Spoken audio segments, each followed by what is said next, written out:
dari kelompok 7 akan membahas tentang motivasi, komunikasi, dan konflik manajemen. Bab pertama yang akan kami bahas adalah tentang motivasi.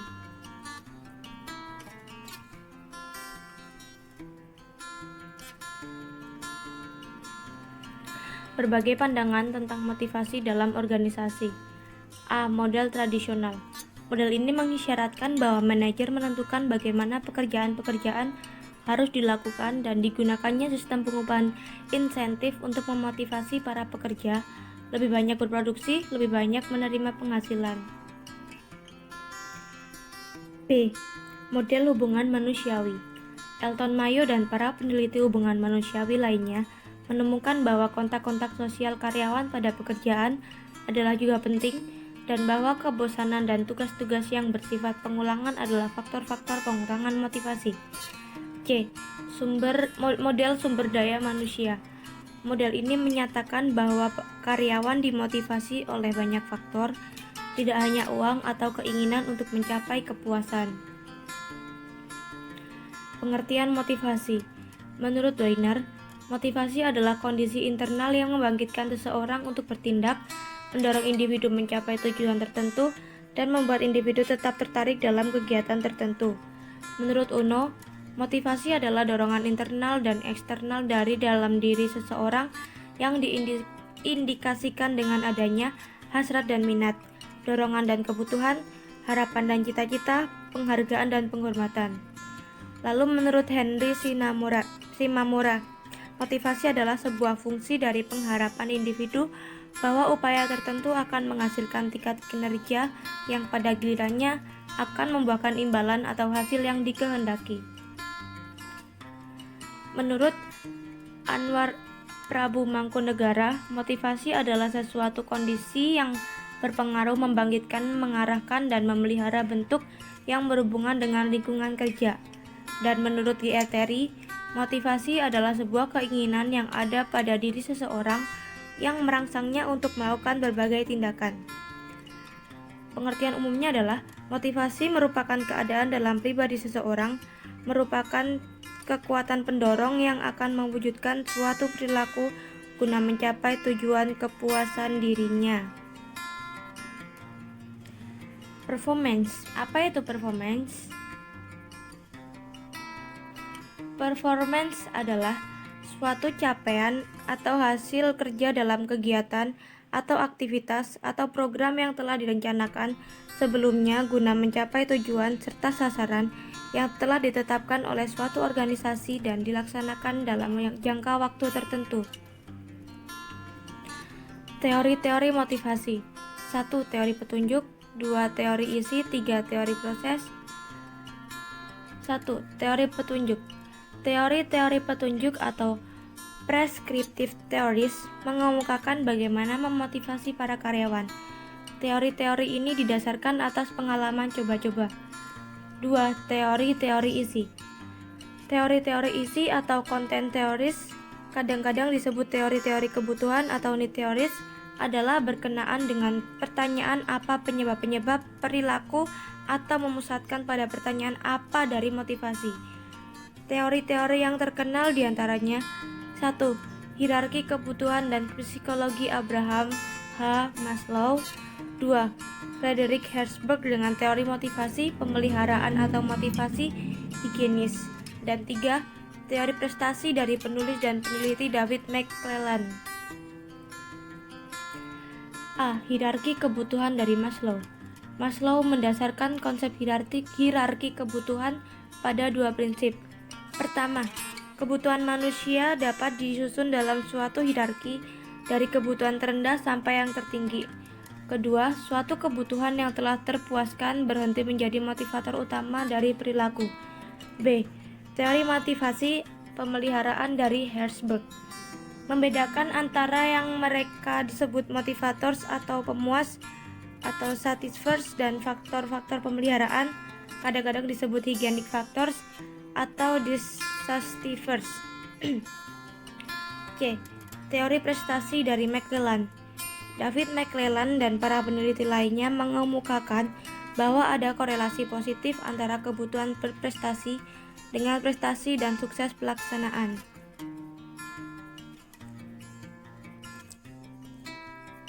Hierarki kebutuhan dari Maslow. Kebutuhan aktualisasi diri dan pemenuhan diri. Contoh, menyelesaikan penugasan-penugasan yang bersifat menantang, melakukan pekerjaan-pekerjaan kreatif, pengembangan keterampilan. Kebutuhan harga diri. Contoh, kekuasaan, ego, promosi, hadiah, status simbol, pengakuan jabatan, penghargaan. Kebutuhan sosial. Contoh, kelompok-kelompok kerja formal dan informal, kegiatan-kegiatan yang disponsori oleh perusahaan, acara-acara peringatan. Kebutuhan keamanan dan rasa aman. Contoh, pengembangan karyawan, kondisi kerja yang aman, rencana-rencana senioritas, serikat kerja, tabungan, uang pesangon jaminan pensiun, asuransi, sistem penanganan keluhan. Kebutuhan fisiologis. Contoh, ruang istirahat, berhenti makan siang, udara bersih untuk bernapas, air untuk minum, cuti, balas jasa dan jaminan sosial, periode istirahat on the job. Faktor-faktor pemuas dan pemeliharaan dalam kerja. Faktor-faktor pemuas: prestasi, penghargaan, pekerjaan kreatif dan menantang, tanggung jawab, kemajuan dan peningkatan.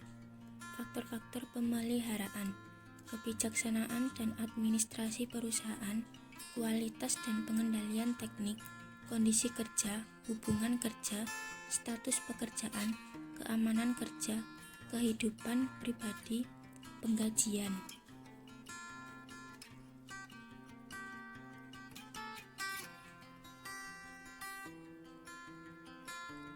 Teori-teori proses.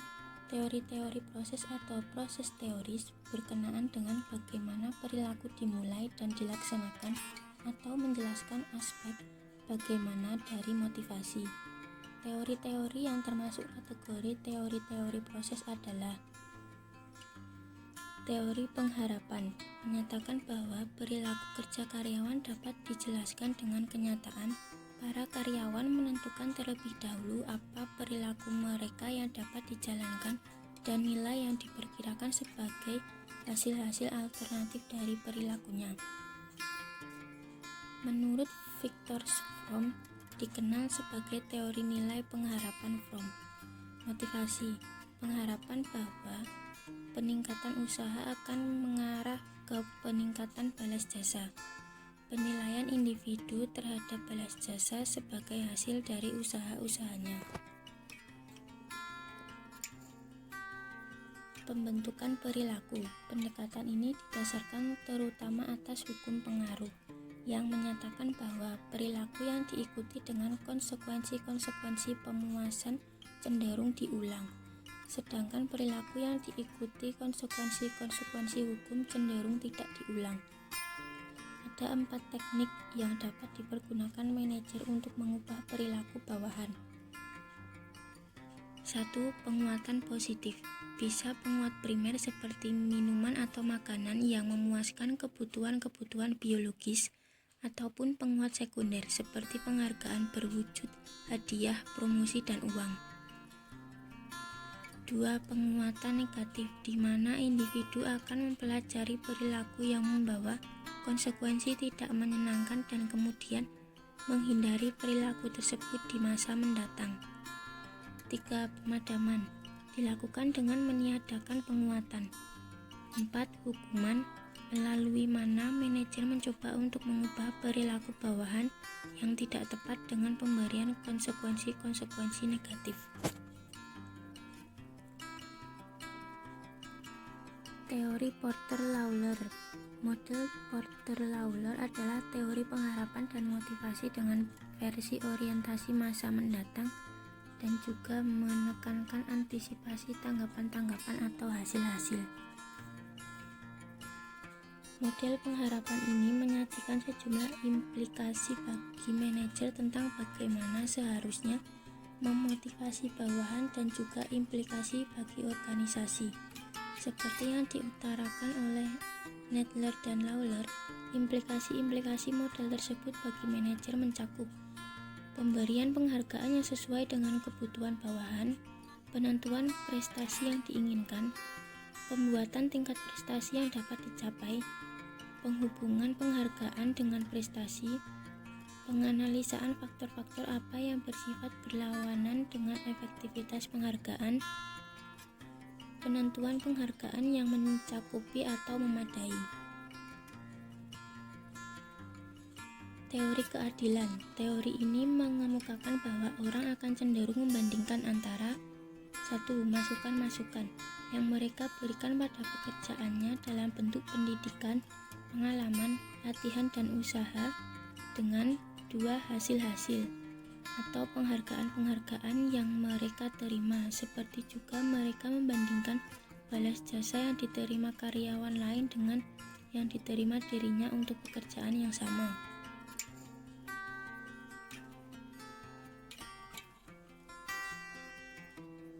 Jenis-jenis motivasi.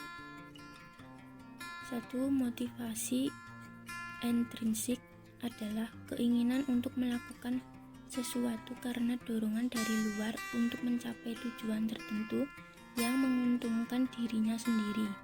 Contoh, seseorang termotivasi untuk bekerja agar mendapatkan penghasilan sehingga dapat memenuhi kebutuhan hidupnya sehari-hari. 2. Motivasi intrinsik adalah keinginan untuk melakukan sesuatu karena dorongan diri sendiri untuk mencapai tujuan tertentu. Contoh, seseorang termotivasi untuk bekerja lebih giat karena adanya peluang yang diberikan oleh perusahaan untuk meningkatkan karir kepada pegawai berprestasi. Faktor-faktor motivasi. Yang pertama, faktor internal. Faktor motivasi yang berasal dari dalam diri seseorang. Contohnya, harga diri dan prestasi, kebutuhan, harapan, tanggung jawab, kepuasan kerja. Kedua, faktor eksternal. Faktor motivasi yang berasal dari luar diri seseorang. Contoh, jenis dan sifat pekerjaan, kelompok kerja, kondisi kerja, keamanan dan keselamatan kerja, hubungan interpersonal. Kemudian, komunikasi. Apa itu komunikasi? Komunikasi adalah proses pemindahan pengertian dalam bentuk gagasan-gagasan atau informasi dari seseorang ke orang lain. Proses komunikasi. Pertama, model komunikasi antar pribadi. Adanya pengirim, adanya berita yang dikirimkan, dan adanya penerima. Baik, saya akan melanjutkan penjelasan dari teman saya mengenai unsur-unsur penting apa saja yang terlibat dalam proses komunikasi antara dan diantara para anggota organisasi. Yang pertama ada sumber atau source. Sumber mempunyai gagasan, pemikiran atau kesan. Di sini yang dimaksud sumber itu adalah pengirim berita. Kemudian yang kedua, yang diterjemahkan atau disandikan ke dalam kata-kata dan simbol-simbol atau encoding. Jadi berita yang dibuat oleh pengirim itu kemudian disandikan atau diterjemahkan, yang mana diharapkan pengirim mengharapkan bahwa penerima memahami maksud dari berita yang dikirim tersebut. Kemudian yang ketiga, disampaikan atau dikirimkan sebagai berita kepada penerima atau transmitting the message. Yang keempat, penerima menangkap simbol-simbol atau penerima berita. Yang kelima, dan diterjemahkan kembali atau diartikan kembali menjadi suatu gagasan atau decoding. Kemudian yang keenam, mengirimkan berbagai umpan balik kepada pengirim atau bisa disebut feedback.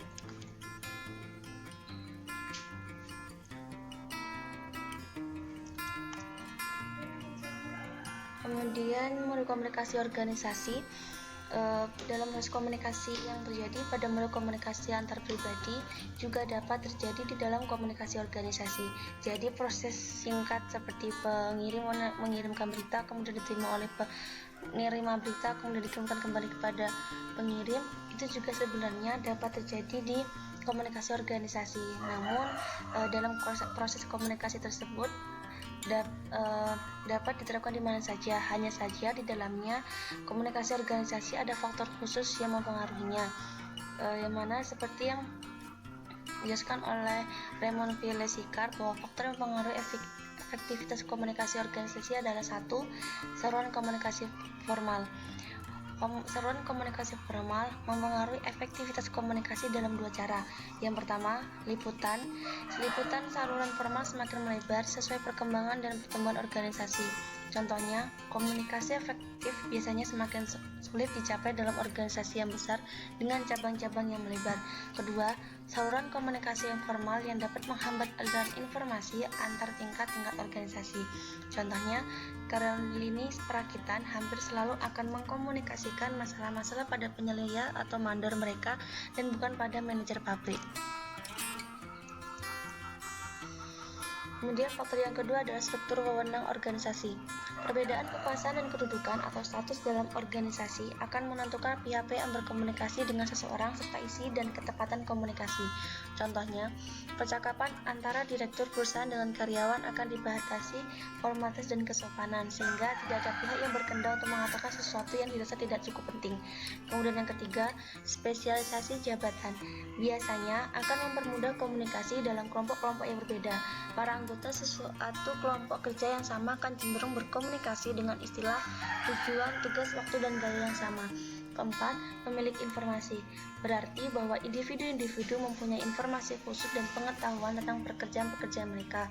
Contohnya, seperti manajer produk akan mempunyai pengamatan yang lebih tajam dalam perumusan strategi-strategi pemasaran. Kemudian, disebut mengenai saluran komunikasi dalam organisasi. Jadi saluran komunikasi dalam organisasi ini dibagi menjadi 3, yaitu komunikasi vertikal, komunikasi lateral atau horizontal, dan juga komunikasi diagonal. Yang pertama, komunikasi vertikal. Nah, komunikasi vertikal ini dibagi menjadi 2, yaitu komunikasi ke bawah dan juga komunikasi ke atas. Komunikasi ke bawah ini yaitu komunikasi yang terjadi dari atasan ke bawahan, sedangkan komunikasi ke atas yaitu komunikasi yang terjadi dari bawahan ke atas. Nah, komunikasi ke bawah ini sendiri contohnya adalah misalnya manajer memberikan pengarahan atau informasi, instruksi atau nasihat dan juga saran kepada bawahannya. Sedangkan komunikasi ke atas contohnya adalah para karyawan memberikan laporan-laporan periodik, penjelasan dan juga gagasan kepada para manajernya. Kemudian yang kedua adalah komunikasi lateral atau horizontal. Komunikasi ini dia dari beberapa hal, yaitu yang pertama komunikasi di antara para anggota dalam kelompok kerja yang sama, dan juga yang kedua komunikasi yang terjadi antara dan di antara departemen-departemen pada tingkatan organisasi yang sama. Nah, pada dasarnya komunikasi lateral ini terjadi secara koordinatif sehingga komunikasi ini biasanya dirancang guna mempermudah koordinasi dan juga penanganan masalah. Kemudian yang ketiga adalah komunikasi diagonal. Komunikasi ini merupakan komunikasi yang memotong secara menyilang diagonal rantai perintah-perintah organisasi. Nah, hal ini sering terjadi sebagai hubungan departemen lini dan staf. Kemudian ada peranan komunikasi informal. Nah, jika di perusahaan itu yang lebih banyak terjadi adalah komunikasi formal, nah ada kalanya komunikasi yang formal itu sendiri juga penting dalam sebuah perusahaan. Nah, tipe komunikasi informal yang paling terkenal adalah Griffin, yaitu mendengar sesuatu bukan dari sumber resmi tetapi dari desas-desus, kabar aneh atau selentingan. Nah, bentuk komunikasi ini timbul dengan berbagai maksud yang meliputi 1. Pemuasan kebutuhan-kebutuhan manusiawi seperti kebutuhan untuk berhubungan atau berkomunikasi dengan orang lain. Yang kedua, perlawanan terhadap pengaruh-pengaruh yang monoton dan membosankan. 3. Pemenuhan keinginan untuk mempengaruhi perilaku orang lain. 4. Pelayanan sebagai sumber informasi hubungan pekerjaannya tidak disesuaikan saluran-saluran komunikasi informal. Nah, selain beberapa hal tersebut, komunikasi Griffin ini juga mempunyai peran yang sangat penting dalam sebagai alat tambahan bagi organisasi dalam berkomunikasi dan juga sebagai pelengkap komunikasi formal. Kemudian hambatan-hambatan terhadap komunikasi efektif. Hambatan-hambatan ini biasanya sering terjadi berdasarkan bentuk dari atau jenis organisasi bentuk komunikasi itu sendiri. Itu ada dua, yaitu hambatan-hambatan organisasional dan juga hambatan-hambatan antar pribadi. Hambatan-hambatan organisasional itu dibagi menjadi tiga, yaitu tingkatan hierarki, wewenang manajerial, dan juga spesialisasi. Tingkatan hierarki itu seperti komunikasi yang terjadi berdasarkan bertingkat-tingkat. Jadi kalau misalnya kita mengkomunikasikan suatu ide dan itu dilangsungkan per tingkatnya, per step by stepnya, itu pasti biasanya keefektifan dari sebuah informasi tersebut akan berkurang. Kemudian wewenang manajerial. Nah, sebuah wewenang itu biasanya dimiliki oleh seorang manajer. Nah, biasanya manajer ini karena kedudukannya lebih tinggi daripada karyawannya, ia lebih cenderung tidak ingin dikatakan lemah atau dikatakan salah oleh manajer atau karyawannya. Biasanya cenderung tidak mau mendengarkan atau kurang mau mendengarkan arahan-arahan atau saran-saran yang diberikan oleh karyawan. Nah, hal ini juga menjadi salah satu hambatan terhadap komunikasi yang efektif. Kemudian yang ketiga adalah spesialisasi.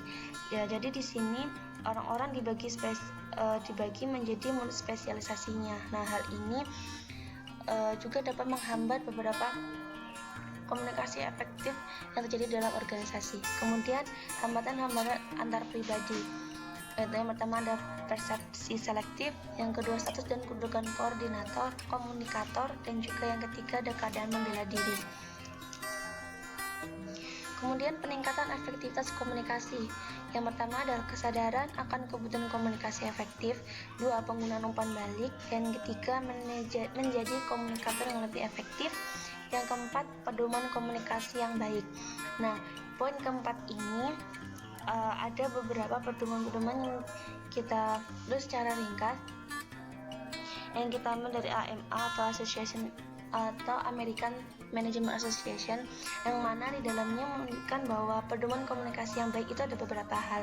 Itu satu, cara kejelasan gagasan-gagasan terlebih dahulu sebelum dikomunikasikan. Jadi dipastikan bahwa gagasan atau informasi yang akan kita komunikasikan itu benar-benar real atau bukan hoax. Kemudian yang kedua, teliti tujuan sebenarnya setiap komunikasi.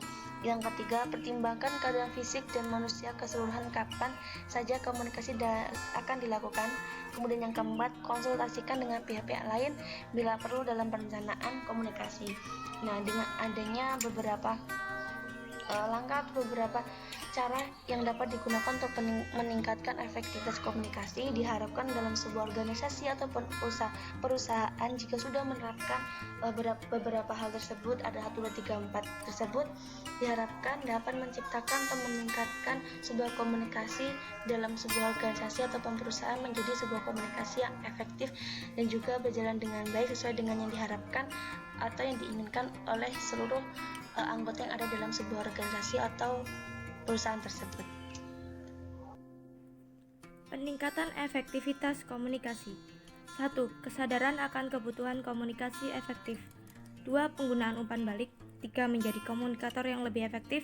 4. Pedoman komunikasi yang baik. Pedoman-pedoman ini secara ringkas adalah sebagai berikut. 1. Cari kejelasan gagasan-gagasan terlebih dahulu sebelum dikomunikasikan. 2. Teliti tujuan sebenarnya setiap komunikasi. 3. Pertimbangkan keadaan fisik dan manusia keseluruhan kapan saja komunikasi akan dilakukan. 4. Konsultasikan dengan pihak-pihak lain bila perlu dalam perencanaan komunikasi. Konflik manajemen. Apa itu konflik manajemen? Pengertian konflik.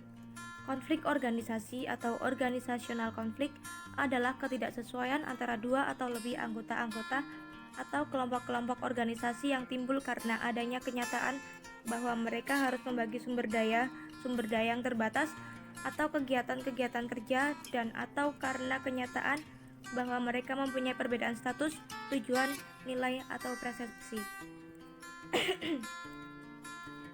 Perubahan pandangan tentang konflik. Pandangan lama. 1. Konflik dapat dihindarkan. 2. Konflik disebabkan oleh kesalahan manajemen dalam perancangan atau pengelolaan organisasi atau oleh pengacau. 3. Konflik mengganggu organisasi dan menghalangi pelaksanaan optimal. 4. Tugas manajemen adalah menghilangkan konflik. 5. Pelaksanaan kegiatan organisasi yang optimal membutuhkan penghapusan konflik. Pandangan baru. 1. Konflik tidak dapat dihindarkan. 2.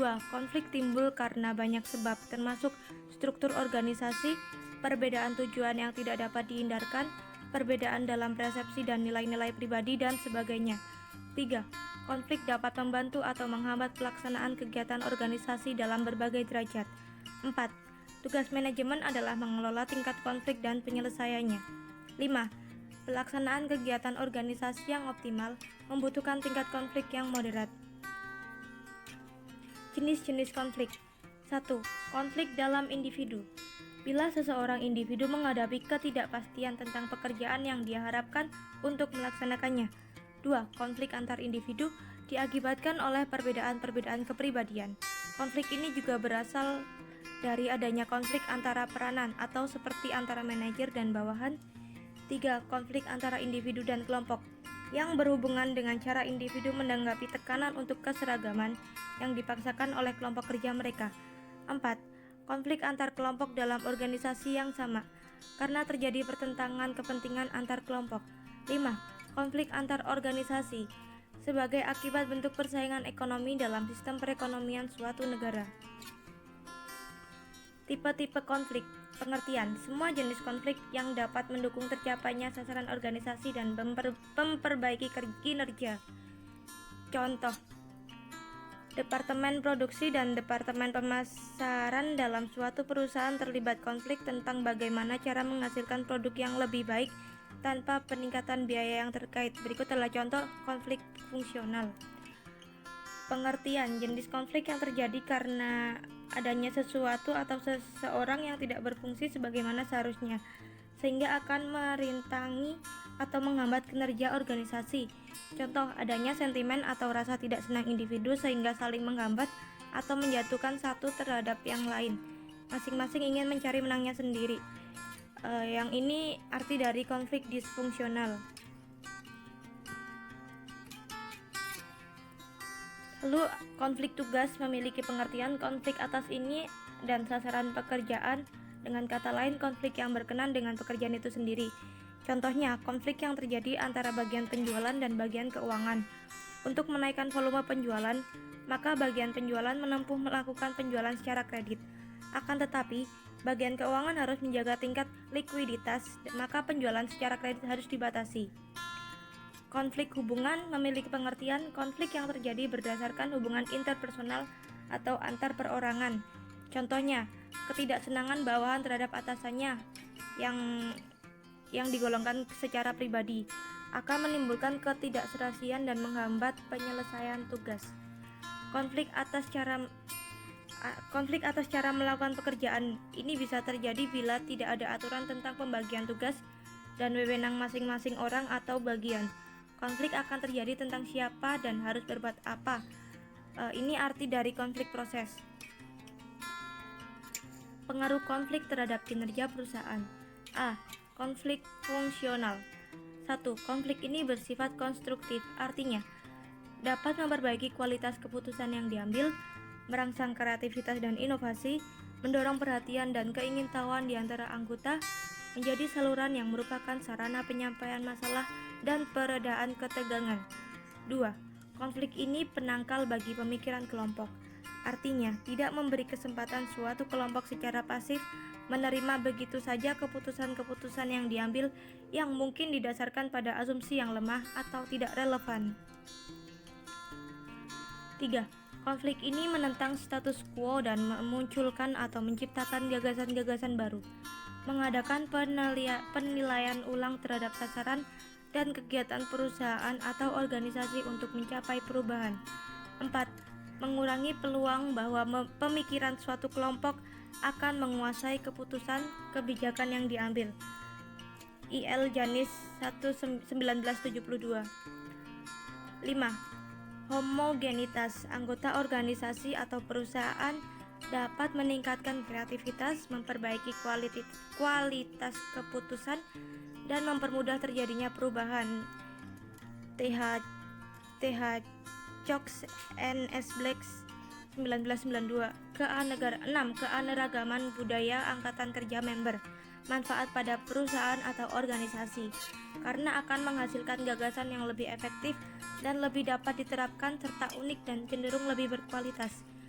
R.L. Hoffman 1961. B. Konflik disfungsional. 1. Timbul oposisi yang tidak terkendali dan memunculkan ketidakpuasan, sehingga hilang rasa kebersamaan yang pada akhirnya dapat mendorong rasa untuk menghancurkan orang lain. 2. Mengurangi efektivitas organisasi atau perusahaan. 3. Menghambat komunikasi. 4. Mengurangi kekompakan anggota atau karyawan. 5. Dikalahkannya sasaran atau kepentingan bersama karena pertikaian antar anggota. 6. Menghentikan berfungsinya kelompok berpotensi mengancam kelangsungan hidup kelompok atau organisasi. Unsur-unsur konflik. Adanya ketegangan yang diekspresikan. Adanya sasaran atau pemenuhan kebutuhan yang dilihat berbeda, yang dirasa berbeda, atau yang sesungguhnya bertentangan. Terbatasnya kemungkinan pemenuhan kebutuhan. Penghambat adanya saling ketergantungan. Metode pengelolaan konflik. 1. Metode stimulasi konflik. Metode yang mana bertujuan untuk merangsang timbulnya persaingan dan konflik yang dapat mempunyai efek pengembangan. Metode stimulasi konflik meliputi 1. Pemasukan atau penetapan orang luar ke dalam kelompok. 2. Penyusutan kembali organisasi. 3. Penawaran bonus, pembayaran intensif, dan penghargaan untuk mendorong persaingan. 4. Pemilihan manajer-manajer yang tepat. 5. Perlakuan yang berbeda dengan kebiasaan. Metode pengurangan konflik. Metode ini mengelola tingkat konflik melalui pendinginan suasana, tetapi tidak menangani masalah-masalah yang semula menimbulkan konflik. Dua metode dapat digunakan untuk mengurangi konflik. 1. Mengganti tujuan yang menimbulkan persaingan dengan tujuan yang lebih bisa diterima kedua kelompok. 2. Mempersatukan kedua kelompok yang bertentangan untuk menghadapi ancaman atau musuh yang sama. Metode penyelesaian konflik berkenaan dengan kegiatan-kegiatan para manajer yang dapat secara langsung mempengaruhi pihak-pihak yang bertentangan. Ada 3 metode penyelesaian konflik. 1. Dominasi dan penekanan. Dominasi dan penekanan dapat dilakukan dengan beberapa cara, yaitu A. Forcing, kekerasan, yaitu bersifat penekanan otokratik. B. Penenganan smoothing, merupakan cara yang lebih diplomatis. C. Penghindaran evidence, di mana manajer menghindar untuk mengambil posisi yang tegas. D. Aturan mayoritas, majority rule, mencoba untuk menyelesaikan konflik antar kelompok dengan melakukan pemungutan suara atau voting melalui prosedur yang adil. 2. Kompromi, pencarian jalan tengah yang dapat diterima oleh pihak-pihak yang bersangkutan. Bentuk-bentuk kompromi itu meliputi A. Pemisahan, separation, di mana pihak-pihak yang sedang bertentangan lalu dipisahkan sampai mereka mencapai persetujuan. B. Arbitrasi, perwasitan, di mana pihak-pihak ketiga, biasanya tuh para manajer, diminta memberi pendapat. C. Kembali ke peraturan-peraturan yang berlaku, di mana kemacetan dikembalikan pada ketentuan tertulis yang berlaku dan setujui bahwa peraturan-peraturan yang memutuskan penyelesaian konflik. D. Penyuapan brimbing, di mana salah satu pihak menerima kompensasi dalam pertukaran untuk tercapainya penyelesaian konflik. 3. Pemecahan masalah integratif. Konflik antar kelompok diubah menjadi situasi pemecahan masalah bersama yang dapat diselesaikan melalui teknik-teknik pemecahan masalah. Ada 3 jenis metode penyelesaian konflik integratif. A. Konsensus, di mana pihak-pihak yang sedang bertentangan bertemu bersama untuk mencari penyelesaian terbaik masalah mereka dan bukan mencari kemenangan suatu pihak. B. Kontroversi, di mana pihak-pihak yang saling berhadapan menyatakan pendapatnya secara langsung satu sama lain dan dengan kepemimpinan yang terampil dan kesediaan untuk menerima penyelesaian. Suatu penyelesaian konflik yang rasional sering dapat diketemukan. C. Penggunaan tujuan-tujuan yang lebih tinggi, superordinate goals, dapat juga menjadi metode penyelesaian konflik bila tujuan tersebut disetujui bersama. Contoh kasus dari semuanya. Perusahaan listrik negara PLN cabang Kabupaten Mendung, Kelabu, diharapkan para persoalan tingkat ketidakhadiran pegawai yang cukup tinggi setiap Senin sampai Jumat, dan kurang lebih 26% pegawai tidak masuk kerja. Basuki sebagai kabak kepegawaian mengajukan rencana untuk menyelesaikan masalah ini kepada atasannya, yaitu kepala cabang PLN yang bernama Bajuri. Rencana Basuki adalah sebagai berikut. Akan diberikan hadiah undian yang akan diberikan setiap hari Jumat dan setiap bulannya kepada karyawan yang rajin hadir. Setelah berjalan selama 4 bulan, diadakan evaluasi terhadap tingkat ketidakhadiran pegawai. Hasilnya, berkat kebijakan tersebut, tingkat ketidakhadiran per minggu hanya sekitar 2%. Tetapi, kemudian muncullah suatu persoalan. Beberapa pegawai datang, tapi tidak jelas melakukan pekerjaan apa. Beberapa pegawai memaksakan diri untuk datang ke kantor, walaupun mereka dalam keadaan sakit yang perlu istirahat, sehingga kemungkinan terjadi penularan terhadap pekerja yang sehat. Hasil analisa dari kelompok kami, sebenarnya cara yang diterapkan oleh PLN tersebut sangat ampuh dilakukan untuk memberi semangat dan memotivasi karyawan.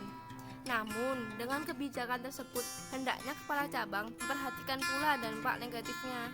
Seharusnya ia membuat kebijakan dengan sedikit himbauan agar masuk bekerja dan memberikan pekerjaan dengan hasil yang maksimal, serta memberikan waktu untuk beristirahat bagi pegawainya yang sedang sakit.